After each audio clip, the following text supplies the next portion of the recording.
Kerry Buchannan. Hatched in the wilds of Yorkshire, but now nests in the wilds of County Down, not far from Ballynahinch. She says, don't underestimate just how wild Ballynahinch is. Kerry's day job used to involve a lot of mud wrestling and udders, and she was giving us advice downstairs on buying bulls as well. Actually, it was rams, but she said it was much of a muchness. But you'd be quite disappointed, if you tried to buy a bull and you got it home and realised it was a ram, but anyway. Sorry, we went off on a wee tangent there, didn't we?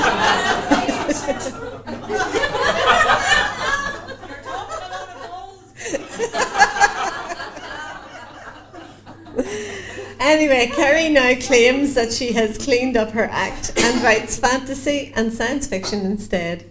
She also occasionally dabbles in crime, but that's a story for a dark and stormy night. Kerry is reading Angry Mountain.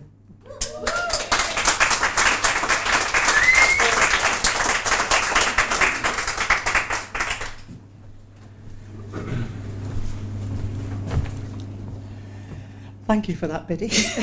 I don't think I can even talk now after that. Angry Mountain. Another aftershock thundered through the rubble, bringing choking clouds of brick dust and yak dung. We're back to bulls again, aren't we? Darwa curled into a tiny fetal ball until it stopped and all was silent. Was it the heavy silence of death or deafness? But then the screaming began. A cough racked her old body. Darwa clenched a fist to her chest to suppress it, lest it set the fragile ruin sliding down the mountain. She crawled through the wreckage of her home, every moment sending alarms to her brain, which she ignored, teeth clenched to mask the pain. She slid down into the street with a slither of dislodged earth. What had made the mountain so angry that he shook and bellowed like this? A hand fluttered to her mouth. I will take the American tourist to the summit today if no one else will, Lundrup had said.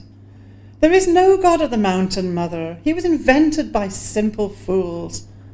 Like my father, his eyes said.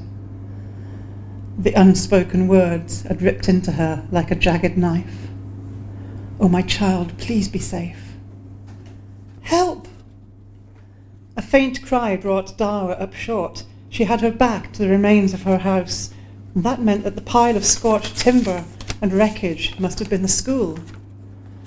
Her eyes widened. The children would all have been inside when the mountain shrugged his shoulders. Save them. It was like a faint echo of her own thoughts, as if someone stood by her side. She could almost feel the pressure on her shoulder, pushing her forward.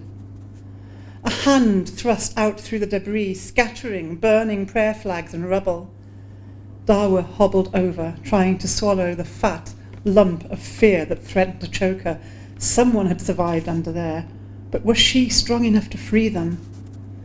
She took her time, working out which parts she could move without causing more collapse. And as she worked, she repeated a mantra inside her head. God of the mountain, keep my boy safe. God of the earth, give me strength. With shredded skin and bleeding fingernails, she finally managed to heave aside the last obstruction. A dozen dirty faces stared up at her from the void below. Reddened eyes shone with hope through the flickering yellow light, and then strong arms passed a little girl up, holding her high so Darwa didn't need to stretch down. Careful, child, Darwa said. Watch out for the loose stones. Thank you, Mama Darwa, the child said in a hoarse voice as her feet slipped down the slope to freedom. One by one, children were passed up to her until only the man was left. He pulled himself out, grunting at the effort, and stood tall before her. Darwa looked up at him, but blood and grey dust hid his features. Thank you, Mama Darwa, he said, and her heart surged with joy, for she knew that voice, even harsh and thin as it was now. Lundrup, it wasn't you who angered the gods. She fell into her son's embrace. I thought you'd taken the American up the mountain and brought this destruction down upon us. Her son held her tightly. Mama Darwa, he said, his voice dry as the dust coating his bare chest. It was not I who took the American up the mountain, but my father. Dawa pulled away from him, her eyes searching his face. How can this be, my son?